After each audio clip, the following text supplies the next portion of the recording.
Today,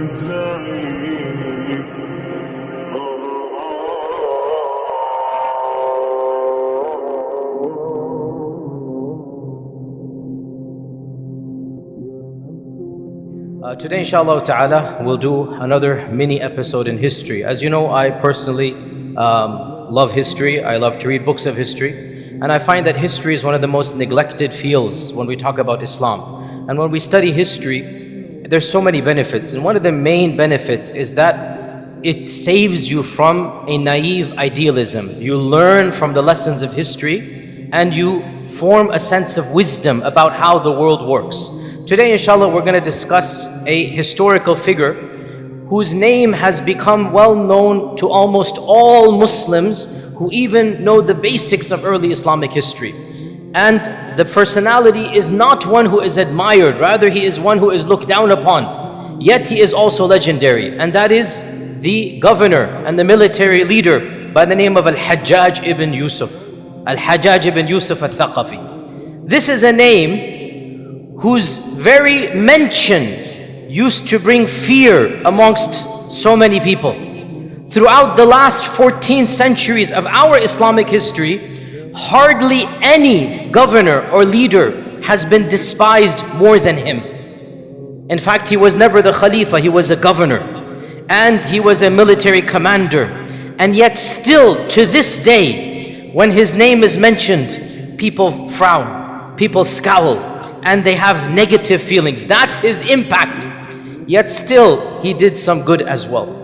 So I want to briefly summarize. Obviously, there's only so much you can do as usual in a short khatira. But again, the purpose of these khatiras is to pique our curiosity, to at least give us tidbits so that inshallah you can explore further, so that you have some paradigm within which to explore more information. Who is this person, Hajjaj Ibn Yusuf, and why is his legacy so negative? What did he do? Hajjaj Ibn Yusuf was born around 40 Hijrah. So he never saw the process. He's not a Sahabi. He is of the next generation. He's not called the Tabi'i, even though technically he is, but he wasn't associated with knowledge. By the way, his grandfather was the first convert of Ta'if. He's from Ta'if, Thaqif. He's from Ta'if. His grandfather, Urwa ibn Mas'ud, was the first convert of the people of Ta'if. And he was the one who negotiated or attempted to negotiate the Treaty of Hudaybiyah. His grandfather was the one who visited the Prophet ﷺ and then went back to the Quraysh and said, I have visited the emperors of Persia and Rome, and I have not seen any group of people who admire their leader more than the Sahaba admire the Prophet ﷺ. That's Hajjaj's grandfather, right? So Hajjaj was born in a family that was prestigious and knowledgeable. This is what helped boost him later on. In those days, family meant everything. In those days, your credibility came from your lineage. He was born in a somewhat known lineage. His father, Yusuf, Hajjaj ibn Yusuf, was actually a Quran teacher in the city of Ibn Abbas. Think about that. When Ibn Abbas was alive, one of the Quran teachers in that city of Ta'if was Hajjaj's father. So Hajjaj is raised in a household of ilm, and he became, as a youngster, the Quran teacher's assistant. And he used to help the students memorize, studied fiqh, and subhanAllah, interestingly enough, his life was to take a sharp left turn, but forever and ever, he loved the Quran till he died. Amazing. He has a very negative legacy, but one thing even his critics acknowledged, he loved the Quran. And he would recite the Quran. And he was associated with the Quran till he died, subhanAllah. Because his father was a Quran teacher. And he was raised in the environment of the Quran. So he decided he doesn't want to do this. He doesn't want to go down the religious route. So he went from Ta'if to the land of opportunity. Not America, Damascus. Damascus was the capital. Damascus was the capital, the Umayyads. And he decided he wants to be powerful. He wants to have the prestigious life. And he started from the bottom. Where did he start from? He became a shurti. What is a shurti? Who can Arabs tell me what is a shurti? Police? Who was the shurat back then? Was it police? Hi ya Sheikh, was it police? It was a conglomeration of the CIA, the FBI, and the police. You had the thugs and you had the anti-mafia along with the mafia, right? You had the government thugs. That's who the shurta were back then, right? It's basically whatever the government wants, who are they gonna get to enforce it? It's called the shurat. The shurat become shurti, which is now you say modern police. Don't think of shurti yani honorable position. No, these are government thugs. Whatever the military, whatever the government wants, this is the military branch. He starts as a bottom officer because he doesn't have any connections. And within 5 years, his ruthlessness and his harshness earns him respect in that group. And he starts raising up the ranks until he becomes in charge of the unit. And he was a strict disciplinarian from back in the day. If anybody disobeyed, the harshest punishment. Until finally, long story short, he raises his ranks until the Khalifa Abdul Malik ibn Marwan hears of his loyalty and ruthlessness. And he appoints him the head officer of the Shurat. He becomes the chief FBI CIA police inspector, i.e. the military branch. He is the military governor basically, right? Or the military general. The internal military, not the external. So you have the internal that's going to be for your own citizens. That's what he was in charge of. This is the reputation when he's still in his 20s. He's still in his 20s. And one of the things about him from the beginning was his brutality. It is said he would kill people like we drink tea. He didn't care about killing as if it was something sacred. To him, taking a life was no big deal. From the beginning, he was like this. SubhanAllah, very interestingly, he was not known to drink or gamble or womanize. And he used to recite the Quran. Yet still, he was a mass murderer for the government. Ajib, those eras, they have some very interesting people. And Hajjaj is one of them. So, Hajjaj became known for his ruthlessness and his loyalty to the Umayyads. Now, if you know what's happening at this time, you're going to have to mention a lot of history here. One of the biggest problems of the Umayyad dynasty at this time was Abdullah ibn Zubayr. Abdullah ibn Zubayr had his own mini caliphate. He had broken away in Mecca and Medina, and he was independent for a few decades. Hajjaj convinced Abdul Malik ibn Marwan to send him as the chieftain of the army against Ibn Zubayr. From being the local domestic police officer, he said, give him to me. I will take charge. This is going to be an upgrade, which is going to be another upgrade. This is how he's doing this. And so Abdul Malik ibn Marwan risks sending this person to deal with somebody who for 20 years has been a thorn in the side of the Umayyads, right? He has not been able to be conquered by the Umayyads. Hajjaj says, give him to me, I'll deal with him. And subhanAllah, this is when his ruthlessness now becomes, I shouldn't say legendary, what's the opposite of a legendary? It becomes the most, it begins now. Where is Abdullah ibn Zubayr? In Mecca. In Mecca. Why has it been difficult to capture and conquer him? Because he's in Mecca. What are you going to do? Attack the Kaaba? That's exactly what Hajjaj Ibn Yusuf did. No conscience. He surrounded the city of Mecca for 6 months. Cut off every supply. Now Mecca is not like Medina. Are there fruit palms, date palms? Is there greenery in Mecca? No. Mecca, you need supplies to come in. And Mecca has Hajjaj, innocent people. Mecca has Mu'tamireen. Mecca has, Allah says, Man dakhalahu kana amina, right? Allah has called Mecca the Haram. Ibrahim alayhi salam made Mecca the Haram. Hajjaj couldn't care less. He surrounded Mecca while there were Hajjaj inside. Can you believe? For 6 months, cut off the city from all supplies of water and food. Now water, they had Zamzam, but still it's not enough for the whole city. And they have no food until finally people began eating animals on the streets. It was one of the worst disasters to hit Mecca during that time frame. And Hajjaj then offered amnesty to everybody who abdicated and left Abdullah ibn Zubayr. Amnesty, I'll forgive you. Come over to my side. I'll give you money. You will be a person of honor and you will get food. Now you tell me, how long will people like this last? Your wife and children are dying. How long will this last, right? To make matters worse, and this is again unbelievable, he attacked Mecca with catapults. He set up catapults outside the city.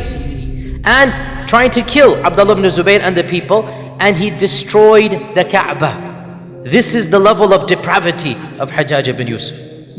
A Muslim attacking the city of Mecca for the sake of money and power, for the sake of loyalty to the Umayyads. No other person would go to that level. That's why Ibn Zubayr was safe. But Hajjaj couldn't care less.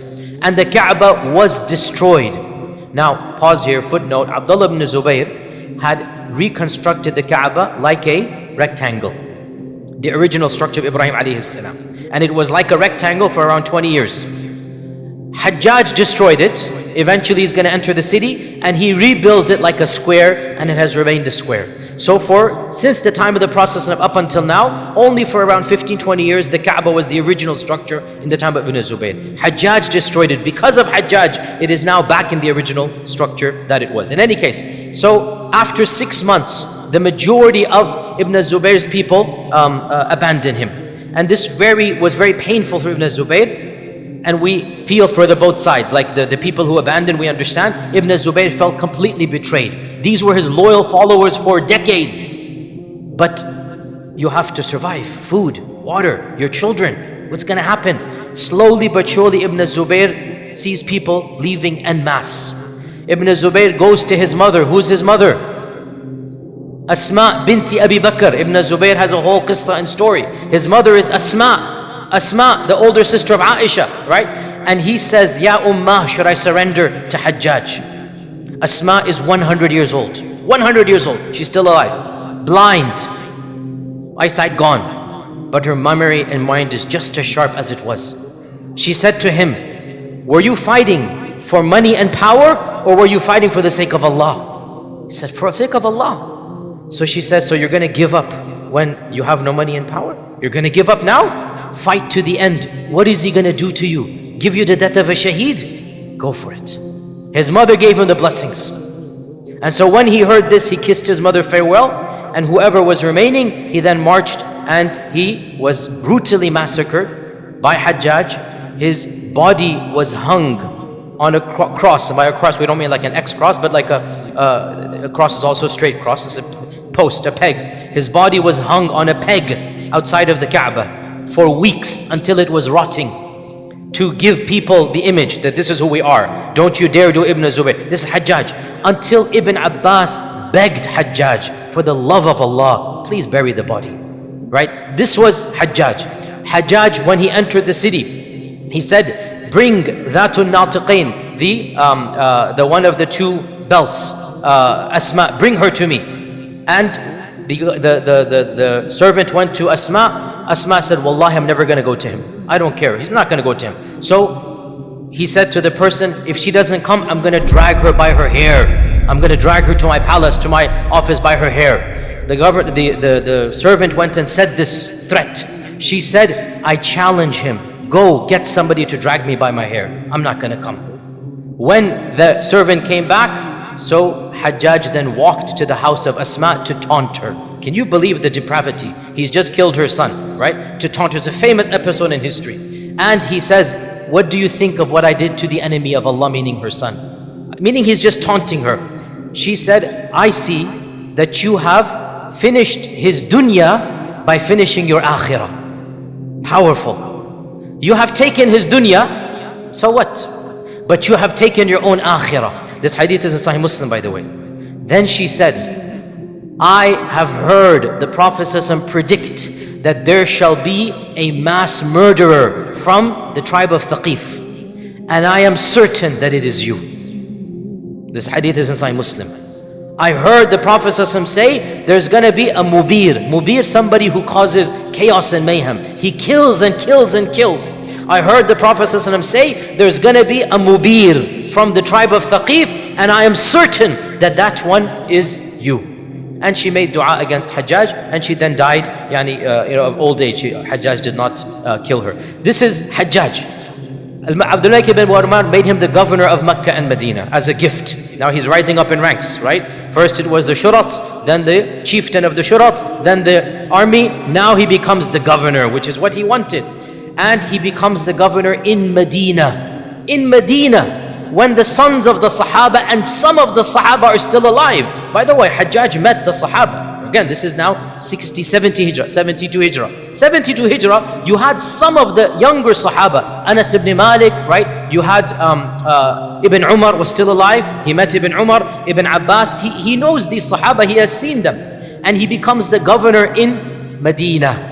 And this is where we have a whole host of a hadith in Bukhari and Muslim about the complaints that the sons of the Sahaba had against Hajjaj. He would delay the salah. He was lazy when it came to praying on time. Now back in the day, the governor was the one who led the salah and the Jumu'ah and the Eid. Okay? Back in the day, it was understood that the governor must be the one in charge of the main masjid and the khutbah and the Eid and whatnot. And obviously, Hajjaj is not somebody who's going to be giving good khutbahs and whatnot, right? Thank Allah we don't have this issue anymore. Can you imagine the kings and princes if they had to give the Eid khutbah? La hawla quwwata illa billah. Can you imagine? Anyway, okay, let me not get banned from other countries. The point is that Hajjaj was a disaster.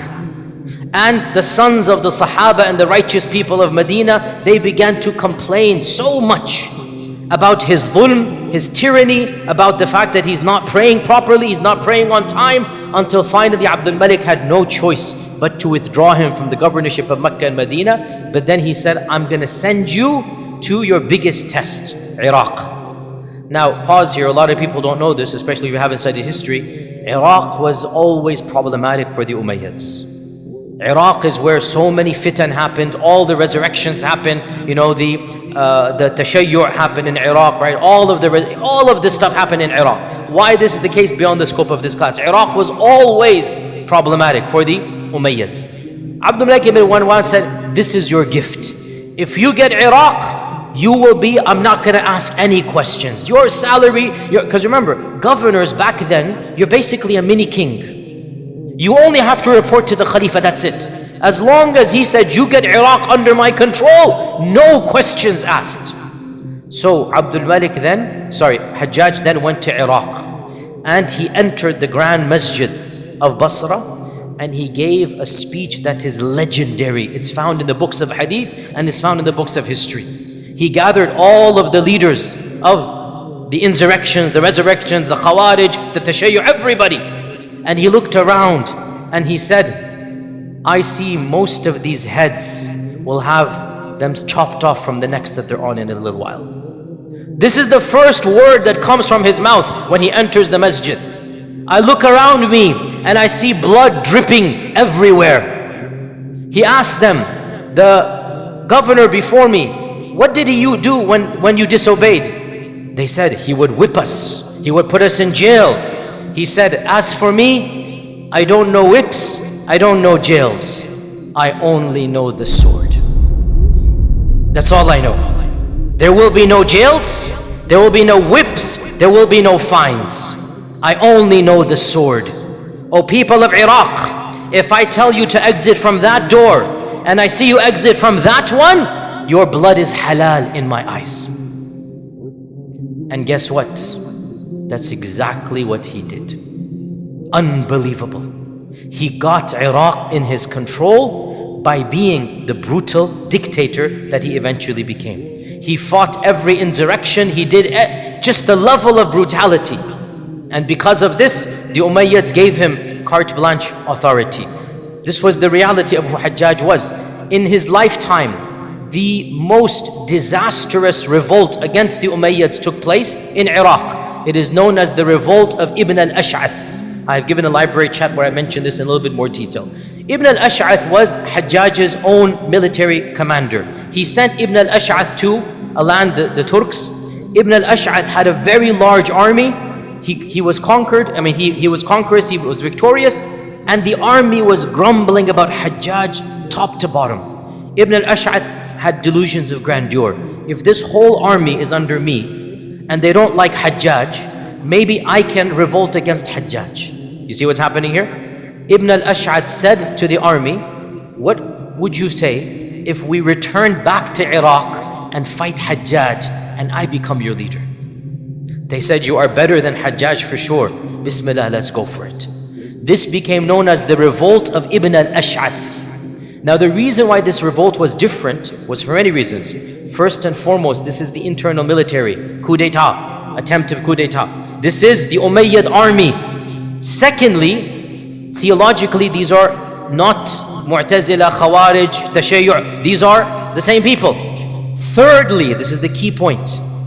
Ibn al-Ash'ath, because he was from Basra, Kufa, because he was from Iraq, the people of Iraq knew him and loved him, so the scholars of Basra supported him, including people like Anas ibn Malik, the Sahabi. Even though he didn't join, he was 90 years old, he kind of like gave tacit support. His own children, grandchildren were in there. And many of the scholars, that's why this revolt was called the revolt of the scholars. Because this was the first time many ulama, students of Ibn Abbas, most famously Sa'id ibn Jubayr, one of the most famous students of Ibn Abbas, Sa'id ibn Jubayr. Excuse me, my voice is still sore. So Ibn al-Ash'ath was successful for 2 years, carved out a mini state. But then Hajjaj destroyed the army and massacred all of the Qurra and ulama, literally no mercy. And this caused a massive, sense of fear and whatnot, paranoia, things happened. And Ibn al-Ash'ath fled for his life. When he was captured, he committed suicide rather than be turned over to Hajjaj. He literally, he was taken prisoner. He literally broke himself free and jumped off a cliff. Because he knew, if I get back to Hajjaj, I'm not justifying, I'm saying in his mind, he knew if I get back to Hajjaj, what's going to happen? He literally committed suicide on the way back as a prisoner. And so many ulama and qurra were killed. In the revolt, in the time of Ibn al-Ash'ath's revolt, Anas ibn Malik was seen by Hajjaj Ibn Yusuf. Anas ibn Malik, the khadim of the Prophet ﷺ. Anas ibn Malik is now 95 years old, 90 years old. And Hajjaj says to him, Unais is making fun of his name, little Anas. Unais, have you no shame? When you were younger, you were with Ibn al-Zubayr. Now you're older, you go to Ibn al-Ash'ath. Before this, you were on the side of Ali. By the way, Al-Hajjaj was very anti-Ali radiallahu anhu. He was pro-Umawi, anti-Ali.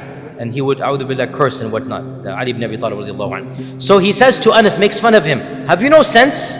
You're with Ali, then you're with Ibn al-Zubayr, then you're with Ibn al-Ash'ath. Wallahi, if I had my way with you, you would see how I deal with traitors like you. Anas ibn Malik was shocked. He said, you are speaking to me like this? He said, yes, you, in public, in front of everybody. Anas wrote a letter to Abdul Malik ibn Marwan. And he said, your governor humiliated me in public and spoke to me in a manner that I'm not worthy to be spoken to. And I am a servant of the Prophet ﷺ. So you do something or else. Abdul Malik ibn Marwan wrote a letter to Hajjaj. It's the only time that Hajjaj was rebuked by Abdul Malik. And it's a long letter, it's preserved in the books of history. He said, oh Hajjaj, your aql is getting too big for you. Your ego is getting too big for you. Either you apologize and make up to Anas ibn Malik, or I will put you in your place. Had any servant of Isa ibn Maryam been seen by the Christians, they would have massaged his feet. Had any servant of Moses been alive and the Jews saw him, they would have elevated, put on a pedestal. How dare you treat the khadim of the Prophet ﷺ in this manner? Go and apologize now and make up to him, or else I shall deal with you directly. Never had Hajjaj been spoken to in this manner. It is said when he got the letter, he stood up from his kursi and he walked to the house of Anas ibn Malik and begged him for forgiveness. Subhanallah. At least Abdul Malik had a little bit of iman to put Hajjaj in his place, right? Subhanallah. In any case, long story short, these are some of the negatives. What are some of the positives? And yes, there are. This is the strange thing. There are some positives. Of the positives of Hajjaj ibn Yusuf, really strange, is that he loved the Quran so much that he played an instrumental role in making sure the codification of Uthman radiallahu anh became universal. Long story, but Uthman radiallahu anh, the Mus'haf of Uthman, not everybody handed in the alternative copies. Hajjaj made it a point, this is now going to be the universal qira'ah. And he spent money producing a better copy of the Mus'haf, nuqat, tashkil, calligraphy. This Hajjaj Ibn Yusuf is the first person to make a master copy that has calligraphy in it.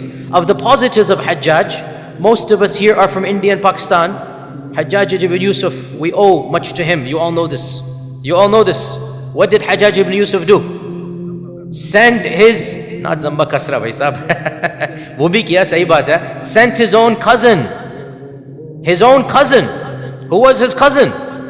Muhammad ibn Qasim al-Thaqafi. His cousin, Ibn Am, literally his cousin. He chose his cousin and sent him with an army to Sindh and Makran. And this is how Islam was established in our lands. He loved to expand Darul Islam, and he financed and he made sure they have the best armies. He sent armies all the way to Sindh, to China. The reason why the Turkestan province is now Muslim is because of Hajjaj. Allah blessed us with that image of Hajjaj Yusuf. He wanted Islam to go there. In his lifetime, Islam went from the far east to the far west, and also in Hind and Sindh. This is Hajjaj Ibn Yusuf al-Thaqafi. Hajjaj also, one of the things that he did, he Arabicized the bureaucracy in Iraq and Iran. It was in Persia, it was in Farsi. It was in Farsi. He goes, no, the language of Islam is Arabic. So he introduced Arabic. He had coinage made that is more Arabic, not fully.